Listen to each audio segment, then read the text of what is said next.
Olá, gente do YouTube. É um prazer estar aqui de novo. Hoje vamos fazer mais um tópico do livro dos médiuns. Vamos andando com esse assunto tão interessante, tão gostoso. Agradecemos demais todos que nos assistem, que compartilham os vídeos. Muito obrigada, viu? Hoje a gente vai falar ainda da segunda parte, sobre o capítulo 9 dos lugares assombrados, e capítulo 10 da natureza das comunicações, comunicações grosseiras, frívolas, sérias e instrutivas. São dois capítulos diferentes, tá bom? Mas são bem interessantes. Como vocês devem imaginar, né? O capítulo 9 eu enchi de figurinha. Não se assustem, tá, gente? Mas eu me divirto muito pondo essas figurinhas. Então, a gente vai começar... Peraí. Isso. Vamos começar, então, com o capítulo 9. A gente vai falar agora sobre dos lugares assombrados. Esse tópico, gente, esse capítulo, o Kardec fez muito livro dos espíritos, estilo, né? Perguntas e respostas. Então, eu coloquei, dei uma resumida, não demais, porque eu acredito que seja um assunto bem interessante, né? Quem nunca viu uma casa assombrada, né, gente? Quem nunca escutou falar de casos de assombrações, de castelos, né?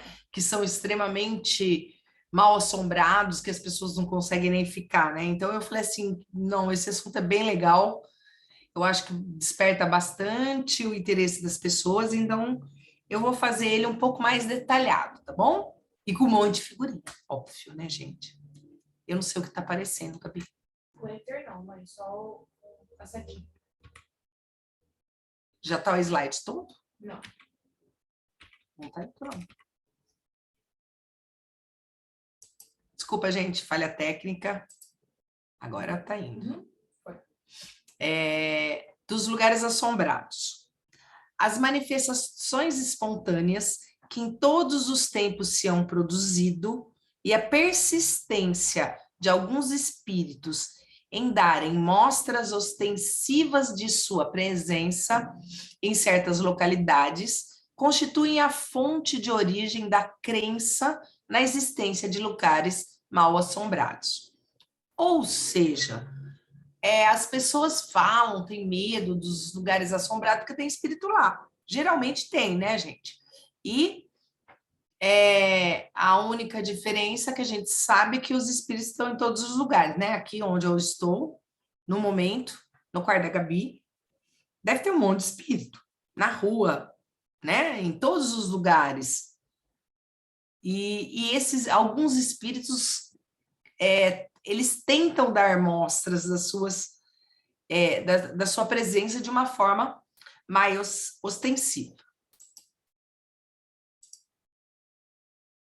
Então, como eu disse, o Kardec fez perguntas durante este capítulo, tá? E eu vou transcrevendo algumas, eu dei uma resumida nas respostas, mas quem quiser ler o capítulo, ele é bem legal. Os espíritos se apegam unicamente às pessoas ou também às coisas? Resposta: depende da elevação deles. Alguns espíritos podem apegar-se aos objetos terrenos. Gente, a gente já ouviu falar assim, acho que 1 milhão de vezes, né? A gente fala para as pessoas: você não vai levar nada, no caixão não vai pôr tuas roupas, teus sapatos, não vai pôr teu dinheiro, né? Você não vai levar nada desse mundo. Mas muitos espíritos, pessoas como nós mesmo, são extremamente apegadas a alguns bens materiais, ou a uma casa, ou ao dinheiro, ou às suas aparência física e tudo mais. Então, todos esses apegos, como a gente tem falado várias vezes, não quer dizer que quando a gente morre, né, opa, viramos santinho, ficou tudo bonitinho, a gente vai achar um mundo lindo, confraternizar com os bons espíritos. Não, gente, não, não, não, não, não, né? A gente vai continuar sendo do jeito que a gente é. Então, se a gente é egoísta, a gente vai continuar sendo, se a gente é avarento, vai continuar sendo. Os nossos sentimentos, a gente só deixa aqui o corpo. Tudo que é nosso, a gente leva junto, né? Então, não tem essa magiquinha. Tem os espíritos errantes lugares de sua predileção? Ele pergunta assim, os espíritos errantes, lembrando, né, gente, do livro dos espíritos, ele designa espíritos errantes como os espíritos que estão no plano espiritual. Então, esses espíritos que já estão no plano espiritual, estão desencarnados, eles têm uma predileção, eles têm um lugar que eles gostam mais. Pô, que legal, né? Eu adoro shopping, gente. Adoro shopping. Será que eu vou desencarnar? Vou ficar aí no shopping? Ai, Senhor, não pode, não posso. Então a gente tem que. É essa pergunta que ele fez. E aí, né? Os espíritos têm lugares preferidos? Aí ele fala: os espíritos que já. Ó, a Gabi, gente, quando desencarnar, vai ficar na biblioteca, porque ela adora livro. Ela é a Dani. Se Deus quiser. Olha lá, vão ficar as duas ali na biblioteca. Os espíritos. Identifico. Hã? Falei, me identifico. Eu sei, foi pensando em vocês que eu pus o espírito na biblioteca, Dani. Os espíritos que já não acham apegados à terra vão para onde se lhes oferece ensejo de praticar o amor. Contudo, pode dar-se que dentre eles alguns tenham, durante certo tempo, preferência por determinados lugares. Esses, porém, são sempre espíritos inferiores. Tá vendo, gente? Não vai poder ficar na biblioteca, não. Senão vocês vão ficar caracterizados como espírito inferior, tá vendo? Ó? Então, vai ter que ir para o plano espiritual, trabalhar no que for preciso, né? Então, ele fala que sim, tem os espíritos, alguns espíritos têm uma certa preferência por alguns lugares, mas geralmente esses espíritos que ficam em determinados lugares, eles são espíritos inferiores. Os espíritos superiores ou até medianos, né, vamos dizer assim, não só os superiores, mas que já têm um desapego maior, eles vão procurar um lugar para trabalho, né, para praticar a caridade, para se desenvolver, para evoluir. Esse é bonitinho, né, gente? Eu adoro esse fantasminha. Bom, tem qualquer fundamento a crença de que os espíritos frequentam de preferências ruínas? Todo mundo já ouviu falar, né, gente? Ah, aquele castelo abandonado, ah, aquela casa abandonada, ah, e as ruínas de não sei onde, aí tem até uns lugares bem famosos, né? E aí, o que os espíritos respondem? Nenhum. Os espíritos vão a tais lugares como a todos os outros. A imaginação dos homens é que, despertada pelo aspecto lúgubre de certos sítios, atribui a presença dos espíritos, o que não passa, quase sempre, de efeito muito natural. Então, ele está falando assim, ó, os medrosos são vocês, gente. Vamos dizer o que é sério, né? O espírito falou assim, quem tem medo é vocês. Quem olha um lugar em ruínas, um lugar, né, com um aspecto mais, a gente chama, né, de cavernoso, assim, né, aqueles pântanos, né, e somos nós, né, somos nós que temos essa sensação, certo? Quantas vezes o medo não tem feito que se tome por fantasma a sombra de uma árvore e por espectros o grito de um animal ou o sopro do vento? Então ele quer dizer o seguinte, gente, quantos lugares assombrados que na realidade é uma sombra que a pessoa viu e saiu gritando, louca, né, morrendo de medo, tipo Rafaela da vida, né, que sairia com certeza correndo, né, ou o vento, né, aquele uivo do vento, né, sabe aquele vento que dá aquele né? Que todo mundo fala, ai meu Deus, será que tem espírito por aqui? Não, gente, só o vento mesmo, né? Os espíritos gostam da presença dos homens. Daí, o preferirem os lugares habitados aos lugares desertos. Então, gente, quem quiser fugir dos espíritos, vai para a ruína. Vai para os lugares desertos. Porque não é um lugar que eles mais gostam. Os espíritos procuram estar no meio das pessoas, né?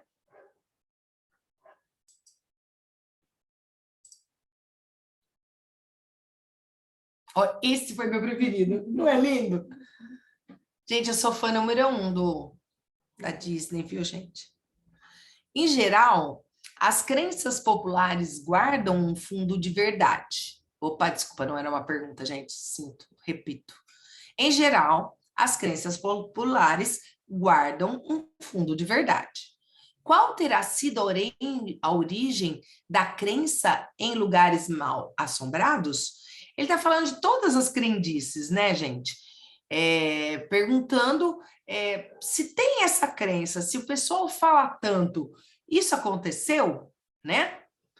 O fundo de verdade está na manifestação dos espíritos, na qual o homem instintivamente acreditou desde todos os tempos. É engraçado, né, gente?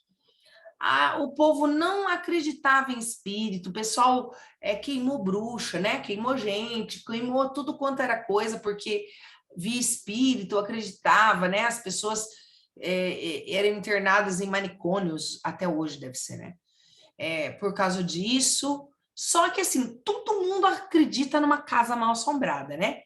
É interessante isso, né? Porque você é incoerente até. Você acredita na casa mal assombrada, você tem medo daquele lugar, da sensação, dos arrepios, ou do que pode ter ali, mas você não acredita em espíritos, né? Isso é bem incoerente, né? Por isso que ele fala, o homem instintivamente acreditou todos os tempos em espíritos.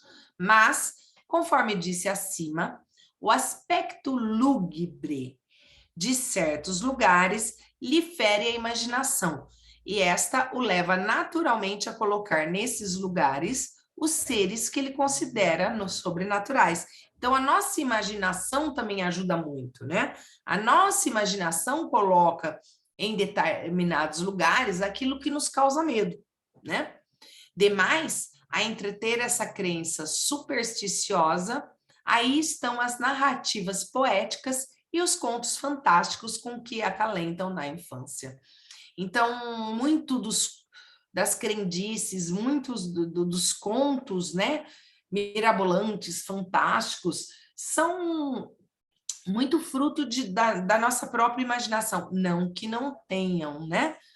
Eu até pus um pseudo-lobisomem aí, porque óbvio que a crendice do lobisomem, o lobisomem não existe, a gente sabe disso, né? Não, o plano físico, mas provavelmente existe no plano espiritual, algum espírito que deformou seu perispírito e se apresenta daquela forma, ou até através, a gente vai falar mais para frente, né? Através de hipnotismo, né? Um obsessor desencarnado hipnotiza o próprio outro espírito desencarnado para assumir algumas formas assombrosas. E exatamente para assustar as pessoas. Exatamente para assustar as pessoas, né, gente? Mas fantasminha é legal, gente. Fantasminha é super gente boa. Eu adoro fantasminha. Há para os espíritos que costumam reunir-se dias e horas em que preferem fazê-lo? Não, não, não, não, não, não, não, não, não, não, não. Os dias e as horas são medidas de tempo para uso dos homens e para a vida corpórea, das quais os espíritos nenhuma necessidade sentem e nenhum caso fazem. Né? E nessa parte até ele coloca, o Kardec coloca assim, gente, mas e sexta, né? E sexta-feira, sexta 13? Não, sexta. Sexta-feira não tem uma preferência dos espíritos, bababá? Não, não tem. Ele falou, não tem, não tem, não tem, não tem, tá? Foi bem enfático. A Dani, eu achei a figurinha, eu falei, achei tão linda que eu falei, eu vou pôr essa figurinha que a Dani pôs, porque eu adorei. Vai ficar gravado. De onde nasceu a ideia de que os espíritos vêm preferencialmente durante a noite? Outra crendice, tá, gente? Outra crendice. O espírito só vai se manifestar à noite? Não, não, né? Aí o Kardec perguntou, de onde vem, então? Né? Por que se acha que à noite é onde vão ter mais assombrações? Aí ele responde, da impressão que o silêncio e a obscuridade produzem na imaginação. Presta atenção nas palavras dele, gente. Da impressão que o silêncio e a obscuridade produzem na imaginação. Todas essas crenças são superstições que o conhecimento racional do espiritismo destruirá. O mesmo se dá com os dias e as horas que muitos julgam lhes serem mais favoráveis.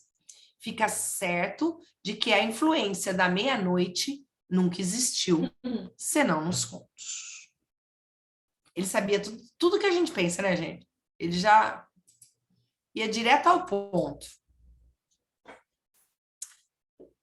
Será racional temerem-se os lugares assombrados pelos espíritos? Ué, é para a gente ter medo? É para a gente ter medo desses lugares que são assombrados? Não, não, não, não, não, não, não, não, gente. Os espíritos que frequentam certos lugares, produzindo neles desordens, antes querem divertir-se à custa da credulidade e da poltronaria dos homens, do que lhe fazer mal. Então, ele está falando assim, os lugares que realmente são assombrados, né, que os espíritos estão presentes naqueles lugares, não é, geralmente eles estão lá mais para se divertir, mais para dar risada, para assustar e ficar feliz que assustou, achar engraçado, do que, na realidade, fazer mal, né? Aliás, deveis lembrar-vos de que em toda parte há espíritos. É o que eu falei agora há pouco, né, gente? Aqui nós estamos com espírito, na rua nós estamos com espírito. Espírito desencarnado tem em tudo quanto é lugar, né? Pendurado em ônibus, né? Lembra daquele filme que é o Ghost que tem do outro lado da vida. Eu acho que é Ghost do outro lado da vida que tem um espírito no metrô e que o outro vai lá para aprender com ele. Gente, muito legal o filme. Adorei aquele filme. Aliás, devei lembrar-vos de que em toda parte há espíritos e de que, assim, onde quer que estejais, os tereis ao vosso lado.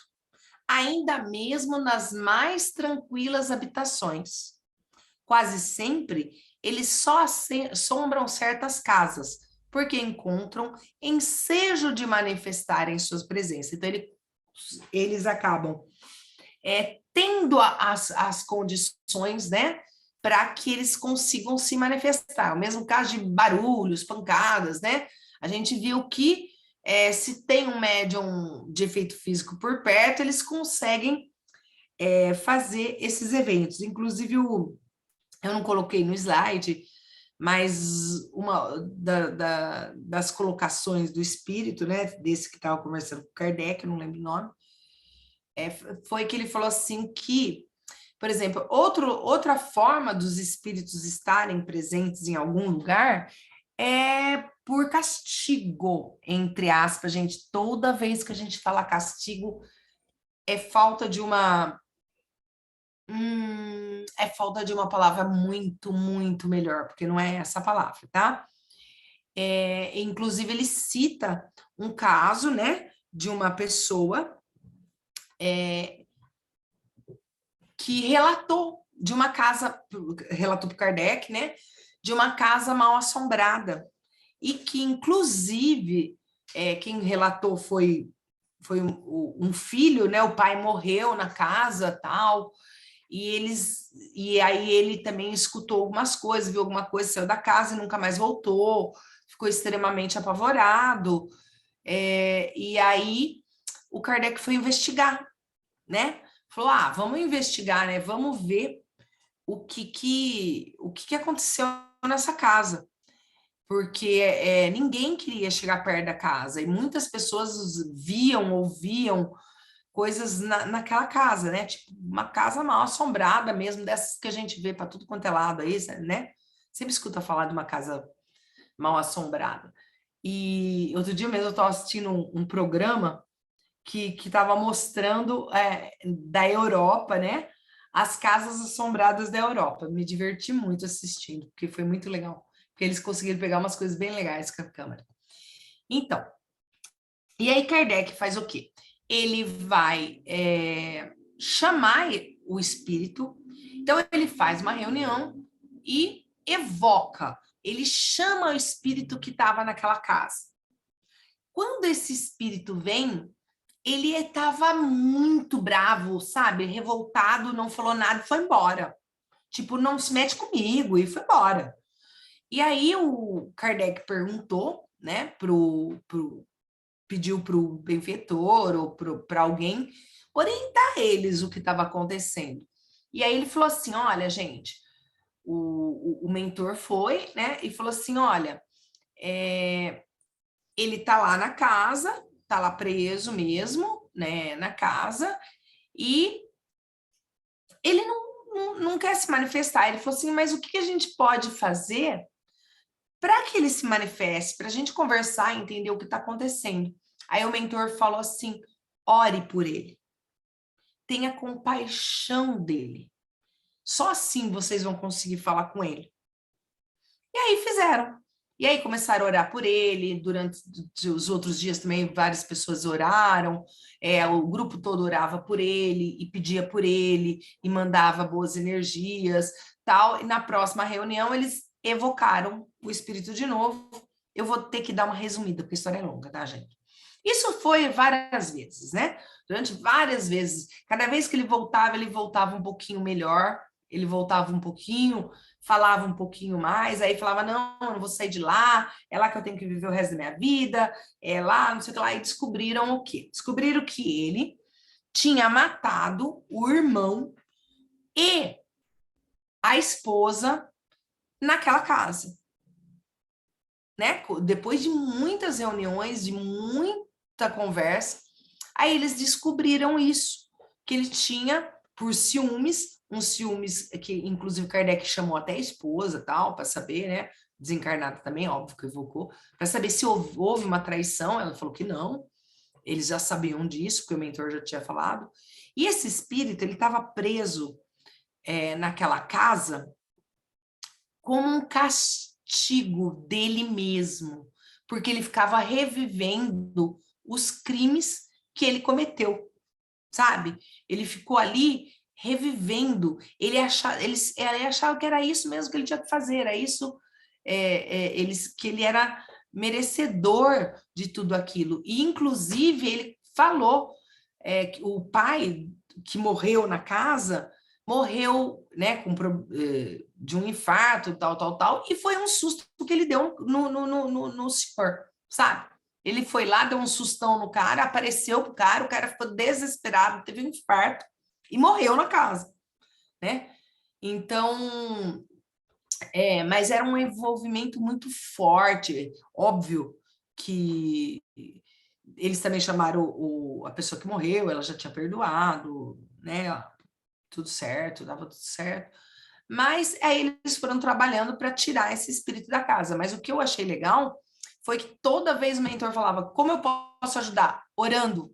Como eu posso ajudar? Orando. Como eu posso ajudar? Orando. Então, se a gente sabe de algum lugar que é pseudo mal assombrado, que não sei o quê, papapá, o que a gente pode fazer para ajudar é orar, tá? Haverá meios de os expulsar?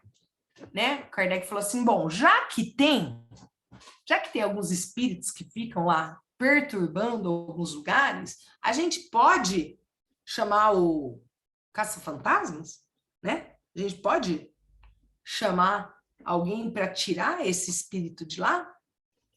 Eles respondem: porém, a mais das vezes o que fazem para isso os atrai em vez de os afastar. Quanto mais vocês fazem coisas para fazer tirar eles de lá, mais estão atraindo eles. O melhor meio de expulsar os maus espíritos consiste em atrair os bons. Atrai, pois, os bons espíritos, praticando todo o bem que puderdes, e os maus desaparecerão, visto que o bem e o mal são incompatíveis. Sede sempre bons, e somente bons espíritos tereis juntos de vós.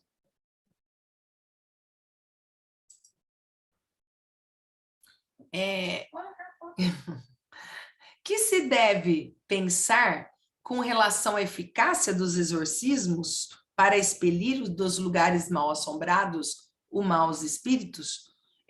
Não só exorcismo, bênçãos, né, benzedeiras, sei lá o que, como chamam isso, eu não sei muito bem como que chamaria. Gente, o que funciona, né? Isso funciona? Isso tem algum efeito? Resposta, eu acho que vocês já imaginam, né? Já tiveste ocasião de verificar a eficácia desse processo? Não tens visto, ao contrário, as tropelias redobrarem de intensidade depois das cerimônias do exorcismo? É o que os espíritos que as causam se divertem com os serem tomados pelo diabo.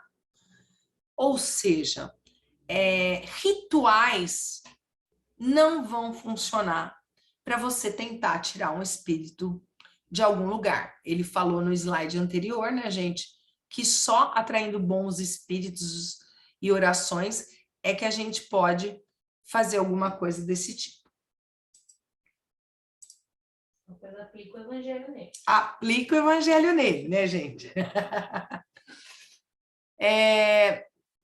Resulta das explicações acima haver espíritos que se prendem a certos lugares, preferindo permanecer neles, sem que, entretanto, tenham necessidade de manifestar sua presença por meio de efeitos sensíveis. Qualquer lugar pode constituir morada obrigatória ou predileta de um espírito, embora mal, sem que jamais qualquer manifestação se produza. Os que se prendem a certas localidades ou a certas coisas materiais nunca são espíritos superiores. Contudo, mesmo que não pertençam a esta categoria, pode dar-se que não sejam maus e nenhuma intenção má alimentem. Não raro, são até comensais mais úteis do que prejudiciais, porquanto, desde que se interessam pelas pessoas, podem protegê-las, tá? Eu acho que acabou essa parte, eu espero ter tirado, se alguém tiver dúvida, quiser fazer alguma pergunta, se quiser deixar para o final. Para você se organizar, são 8 horas, tá? Eu sei, é curtinha só. Daqui a pouquinho nós estamos acabando, gente. Então, vamos começar o próximo capítulo. O próximo capítulo fala da natureza das comunicações, né? Comunicações grosseiras, frívolas, sérias e instrutivas. Dissemos que todo efeito que revela na sua causalidade um ato, ainda que insignificantíssimo, de livre vontade, atesta por essa circunstância a existência de uma causa inteligência. Então, ele está falando assim, que os efeitos, eu não vou me recordar quem deu essa aula, mas eu lembro exatamente da forma que falou assim, gente, sabe o que eu acho que fui eu? Pode ser, viu? Se você descartou todas as causas físicas, provavelmente é um fenômeno, né? Foi? Então, provavelmente foi um fenômeno, e se tiver algum efeito inteligente, com certeza você está diante de uma causa, você está diante de um fenômeno, né? de uma comunicação, uma tentativa de comunicação espiritual, tá bom? Foi Gabi. Assim, um simples movimento de mesa que responda ao nosso pensamento ou manifeste caráter intencional pode ser considerado uma manifestação inteligente. Quando essa inteligência ganha um desenvolvimento tal que permite regular e contínua troca de ideias. Eu acho que eu li de forma errada, vou ler de novo. Quando essa inteligência ganha um desenvolvimento tal que permite regular e contínua troca de ideias. Já não há, então, simples manifestações inteligentes, mas verdadeiras comunicações. Tá, então ele está falando assim, quando essa manifestação, essa causa inteligente, de alguma forma, se desenvolve, consegue conversar, trocar ideias, formar frases e coisas desse tipo, tá? Então, a gente tem aí uma comunicação.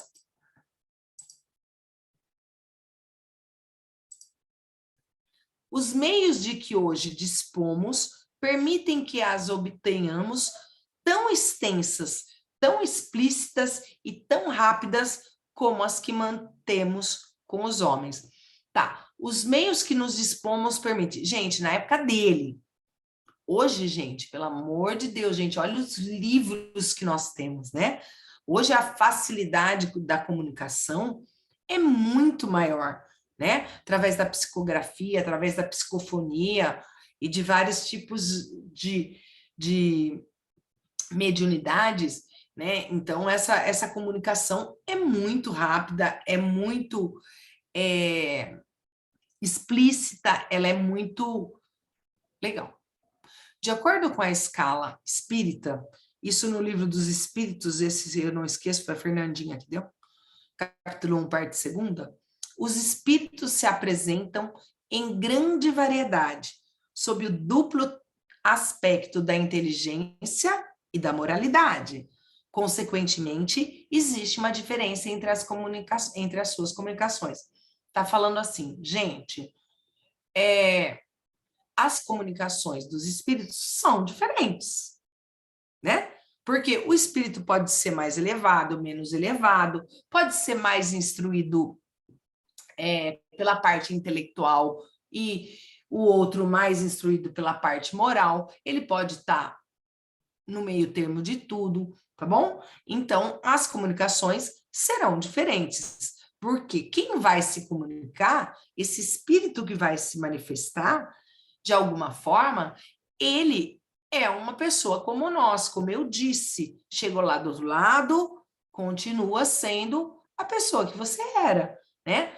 É óbvio que você pode acessar, ter um grau de conhecimento maior, porque você aprendeu mais, mas você basicamente é a mesma pessoa.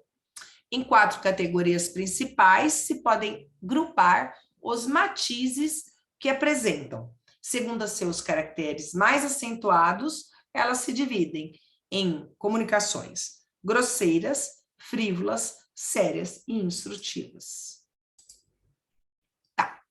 As comunicações grosseiras, elas são as concebidas em termos que chocam o decoro, tá? Vergonha, hein, gente? Só podem provir de espírito de baixa estofa. Gente, eu pus um mini dicionário embaixo, tá? Quem quiser dar uma olhadinha, porque ele vai falar um monte de palavras mais difíceis. A gente vai no Google, para vocês não terem aqui no Google, né? No meio da aula, procurar o que quer dizer, eu coloquei aí. Quem quiser dar uma lidinha para ver do que ele está falando, tá? Só podem provir de espíritos de baixa estofa, ainda cobertos de todas as impurezas da matéria, e em nada diferem dos que provenham de homens viciosos e grosseiros. Gente, perceberam que pelo nome, né? Comunicação grosseira não tem como ser uma coisa fina de classe, né, gente? Realmente é uma comunicação com palavras obscenas, né? Com xingamento, com revolta, arrogância, né?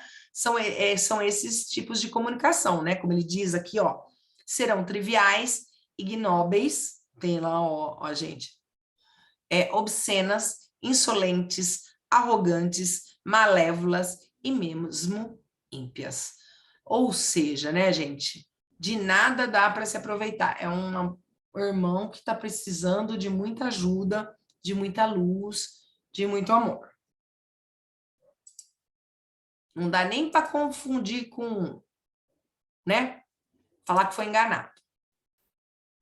As comunicações frívolas, elas emanam de espíritos levianos, zombeteiros, brincalhões, antes maliciosos do que maus, e que nenhuma importância ligam ao que dizem. Então, são aqueles espíritos espirituosos, né? Divertidos até, se for pensar, né? Mas que não tá nem aí pro que ele fala. Ele fala o que dá na telha e pronto. Como nada de indecoroso encerram, essas comunicações agradam a certas pessoas, que com elas se divertem, porque encontram prazer nas confabulações fúteis em que muito se fala para nada dizer. Gente, são palavras do Kardec, não são minhas não, hein, gente? Tais espíritos saem-se às vezes com tiradas espirituosas e mordazes, e por entre facécias vulgares, dizem não raro duras verdades, que quase sempre ferem com justeza, né?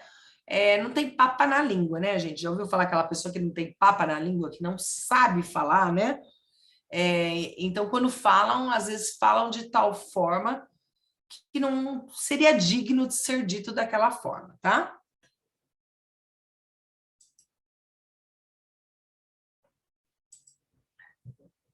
Continuando. Agora a gente acaba rapidinho, viu, gente? Porque essa parte é bem curtinha, bem simples. Em torno de nós pululam os espíritos levianos, que de todas as ocasiões aproveitam para se intrometerem nas comunicações. A verdade é que ao menos os preocupa. A verdade é o que menos os preocupa. Não estão preocupados em falar a verdade, sabe? Nem um pouquinho. Daí o maligno encanto que acham em mistificar os que têm a fraqueza e mesmo a presunção de neles crer sob palavra. Os espíritos sérios se afastam das pessoas que se comprazem desse gênero de comunicação. Tadinhos, vamos embora. Fico triste com a gente, né? Porque não seria um tipo de comunicação que nos traria alguma coisa. As comunicações sérias são ponderosas quanto ao assunto e elevadas quanto à forma. Toda comunicação que isenta de frivolidade e de ter grosseria objetiva um fim útil, ainda que de caráter particular. É por esse simples fato uma comunicação séria, tá? Gente, uma comunicação que não tem grosseria, que não tá falando bobagem, que não tá falando do nada, né? Que não tá só ocupando o tempo à toa das pessoas, né? Ela pode ser, sim, uma comunicação séria.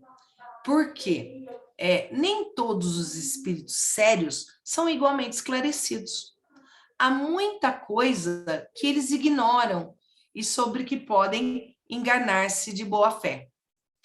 Por isso é que os espíritos verdadeiramente superiores nos recomendam de contínuo que submetamos todas as comunicações ao crivo da razão e da mais rigorosa lógica, né? Isso é realmente uma recomendação sempre, né? Todos os livros, não só esse livro dos médiuns, mas todos os livros que a gente estuda, que a gente lê, envolvendo não só a mediunidade, como a reunião mediúnica, eles falam que a gente tem que, quando tem uma comunicação, a gente tem que avaliar essa comunicação, né? A gente tem que ver o que ela está nos trazendo, o que ela está nos acrescentando, né? No tocante às comunicações sérias, cumpre se distingam as verdadeiras das falsas, o que nem sempre é fácil. Gente, não é. Óbvio que não é fácil, né? Porquanto, exatamente a sombra da elevação da linguagem é que certos espíritos presunçosos ou pseudo-sábios procuram conseguir a prevalência das mais falsas ideias e dos mais absurdos sistemas. Ou seja, também existem espíritos que se apresentam, que dão comunicações, né? E geralmente fala muito bonito, com linguajar assim, extremamente rebuscado, né? E que tenta passar falsas ideias. É por isso que é extremamente importante a gente analisar, né? E para melhor acreditados se fazerem e maior importância ostentarem, não escrupulizam de se adornarem com os mais respeitáveis nomes e até com os mais venerados, né? Ou seja, o espírito extremamente arrogante e ele quer impor uma ideia, ele vai lá e fala que é Santo Agostinho, que é Chico Xavier, ou até Jesus, né? Ele se dá o nome para que as pessoas escutem e respeitem. E quanto que a gente escuta, gente, no meio espírita? Quanto você vê isso, né? Nomes veneradíssimos de comunicação e as pessoas, né, extremamente fascinadas com que aquele espírito tão ilustre esteve ali, se pega a comunicação e fala, não encaixa, né, gente? Não encaixa, né? Então, espíritos que se fazem passar por pessoas respeitosas e que a gente muito conhecidas. Esse, um dos maiores escolhos da ciência prática. Dele trataremos mais adiante, com todos os desenvolvimentos que tão importante assunto reclama. Ao mesmo tempo que daremos a conhecer os meios de premonição contra o perigo das falsas comunicações. Então, gente, o que ele quis dizer? Esse assunto é tão delicado, esse assunto é tão importante, e ele engana tanta gente, que a gente vai conversar mais detalhadamente ainda sobre isso, tá?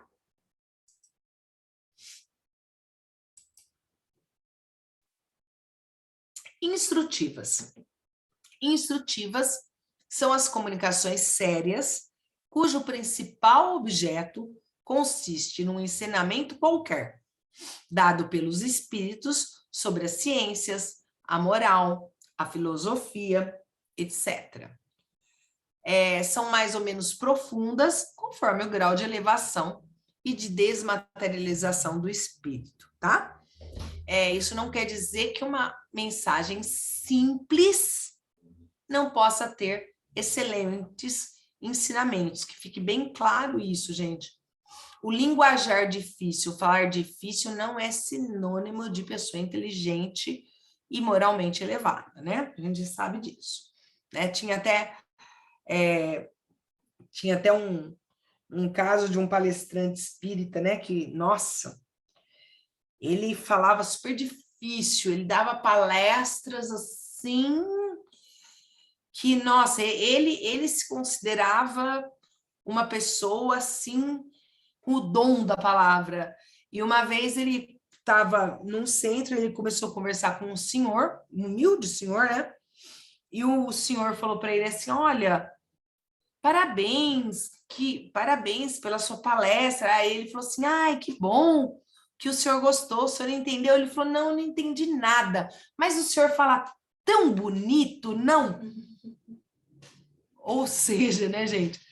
Não adiantou nada ele falar com palavras difíceis, doutores, né, das palavras, das coisas, e na realidade não conseguir transmitir, né, o que precisava, que era, né, a mensagem espírita, o amor, a paciência. Não conseguiu, porque ninguém entendia o que ele falava, né?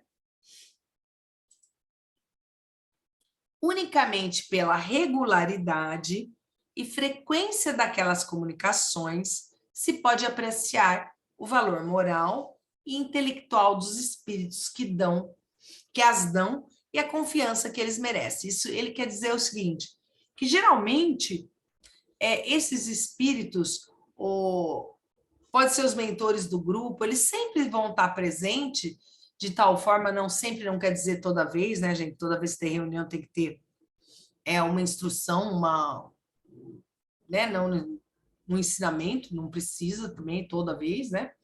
Mas ele estando com uma certa frequência, o grupo, as pessoas passam a conhecer ele e passam a confiar e passam a entender melhor o que ele está ensinando. Último slide. Nessa categoria, não podemos, consequentemente, incluir certos ensinos que de sérios apenas têm a forma, muitas vezes empolada e enfática, com que os espíritos que os ditam, mais presunçosos que instruídos, contam os que recebem. Você viu que nós estamos fritos, né, gente? Todo tipo de comunicação, ou são os grosseiros que a gente vai perceber, porque vai chegar descendo palavrão, não vai deixar. Hoje em dia não vai descer palavrão para todo lado, porque o médium não permite, tá, gente? O médium tem esse poder de não permitir que um espírito chegue numa reunião mediúnica batendo na mesa e falando palavrão, né, gente? Vamos dizer o que é certo. Bom, aí ele está querendo dizer o seguinte... Um comentário. Um médium que estudou o livro dos médiuns, que desenvolveu a mediunidade do jeito estudando, né? Agora, se for um médium despreparado, às vezes não consegue, né? Não vai saber como, né? Por isso não que vai vão saber estudar como. mesmo. Por isso que bom não, né? Por isso que é essencial, né? Essencial. Por isso que não deveria se frequentar uma mesa mediúnica sem estudar antes, né, gente? Bom, aí, mas não podemos suprir... o que ele está falando ali em cima? Ele está falando daqueles que falam difícil, que chega lá, né? É a mesma história que eu acabei de contar do palestrante. E aí ele fala, mas não podendo suprir a substância que lhes falta, são incapazes de sustentar por muito tempo o papel que procuram desempenhar, tá? Então, esses espíritos que tentam, que chegam, que falam, que começam, ele chega uma hora que ele vai ser desmascarado e ele vai mostrar sua verdadeira cara, tá bom? A breve trecho, traem-se pondo a nu a sua fraqueza, desde que alguma sequência tenham os seus ditados ou que eles sejam levados a seus últimos redutos. Fechando, são variadíssimos os meios de comunicação, atuando sobre os nossos órgãos e sobre todos os nossos sentidos, podem os espíritos manifestar-se à vossa visão, por meio das aparições, ao nosso tato, por impressões tangíveis, visíveis ou ocultas, a audição pelos ruídos, ao olfato por meio de odores sem causa conhecida. Este último modo de manifestação, se bem muito real, é incontestavelmente o mais incerto, pelas múltiplas causas que podem induzir em erro. Daí, o nos não demorarmos em tratar dele. Ele está falando o seguinte, que o sentir o cheiro, né? A mediunidade de sentir os odores, né? Ela é muito controversa, né? Porque o médium sente o cheiro, fala, e aí, né? É mais difícil, não traz nada, só traz um cheiro, como que você fala, como você explica. Embora eu acho que faz parte da mediunidade o olfato, né? Eu acho que a gente já, diversas vezes nas reuniões, a gente sentiu o cheiro, né, gente? Cheiro de flores ou cheiro de qualquer coisa, até desagradáveis também, né? Então, faz parte da mediunidade, tanto de psicofonia quanto de psicografia, não seria uma mediunidade específica. O que devemos examinar com cuidado são os diversos meios de se obterem comunicações, isto é, uma permuta regular e continuada de pensamentos. Esses meios são a pancada, palavra e escrita, que vai ser estudado em capítulos especiais, tá?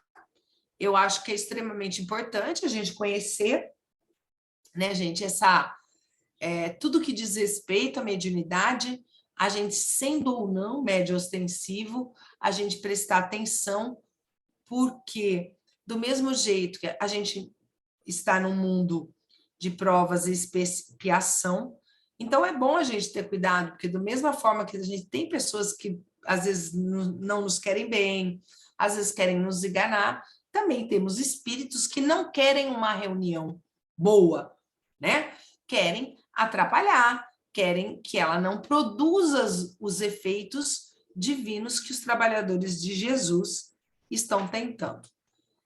Agradeço demais a atenção. Muito obrigada, gente. Então, nós vamos encerrar por hoje aqui. Boa noite a todos do YouTube. E não esqueçam de curtir o nosso vídeo, tá? Que mais esqueci tudo? Compartilhar os nossos vídeos, ativar o sininho para receber todas as nossas notificações, tá bom? Muito obrigada e lembrem de curtir e compartilhar. Boa noite.